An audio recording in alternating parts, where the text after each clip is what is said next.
What if I told you the making of Frankenstein was just as thrilling as the movie itself? I'm Antonia Carlotta. This is Universally Me, the channel for all things Universal and classic horror. My family started Universal, and they made many of the Universal monster movies that we know and love. Imagine a world where Frankenstein, one of the most iconic horror films of all time, wasn't starring Boris Karloff, but instead Bela Lugosi. It's kind of hard to imagine, right? Well, that is just one of the many what-ifs explored by Julian David Stone in his incredible book, It's Alive. Now, trust me, whether you are a horror fanatic, a classic film buff, or just somebody who likes a good story, you are going to want to read this book. Let's take a step back to 1931, when Hollywood was in the throes of the Great Depression and simultaneously trying to transition from the silent era to sound. Universal had a little extra pressure on it as they were transitioning leadership from my uncle Carl Laemmle to his son Junior. Junior wanted nothing more than to make his dad proud, but he didn't necessarily want to do things his dad's way. Uncle Carl, when he was in charge, he wanted to make as many movies as possible each year with the smallest budget possible. And he really wanted each film's audience to be Universal. Junior, on the other hand, he wanted to make fewer movies each year on a much bigger budget. And he really wanted to take a chance on horror, a genre that could easily alienate audiences. Dracula, which came out in 1931, was Junior's first attempt, and it was a success. But Uncle Carl still wondered if that was the exception and not the rule. So when Junior started pushing to make Frankenstein later that year, he didn't get his dad's full support right away. On top of the battle with his father, Junior also had the battle of deciding who was going to play the monster, Bela Lugosi or Boris Karloff. Bela Lugosi had just shocked the world as Dracula, but he was hesitant to play a monster whose face was completely covered and who spoke in only moans and grunts. Boris Karloff, on the other hand, he was a struggling actor who knew this role could change his life. But he didn't have the name recognition.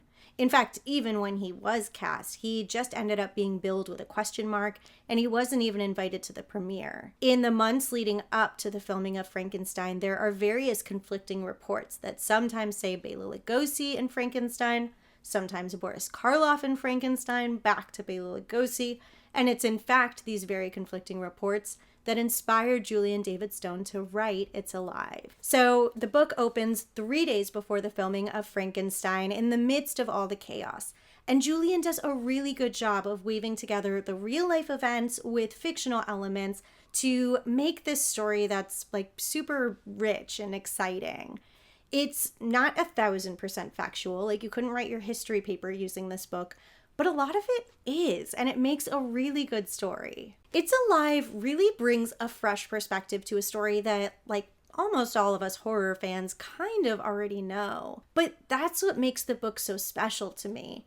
There are tons of books written about Frankenstein and tons of articles written about the relationship between Boris Karloff and Bela Lugosi.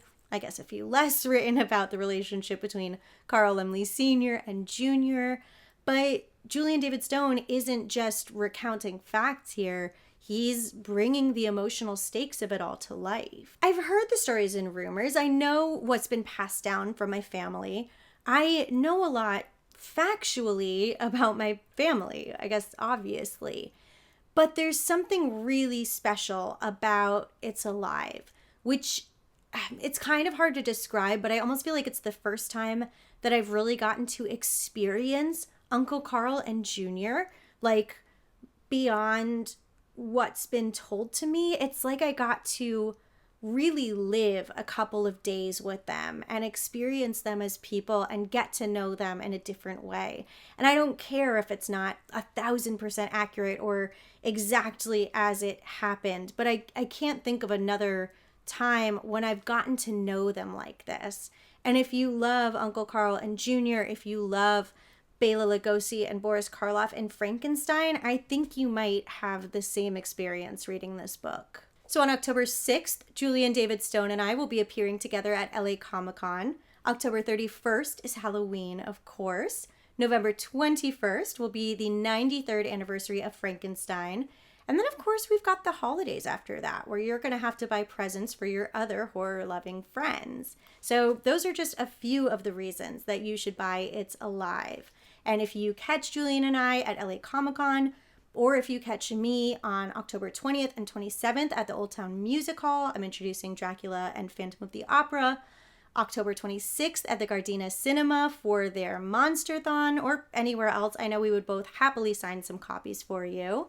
I have linked the book in the description below, so make sure that you get yourself a copy. And thank you all so much for watching. Don't forget that if you join with a paid YouTube membership, you get tons of bonus pictures, videos, podcasts, and more. Thanks. Bye.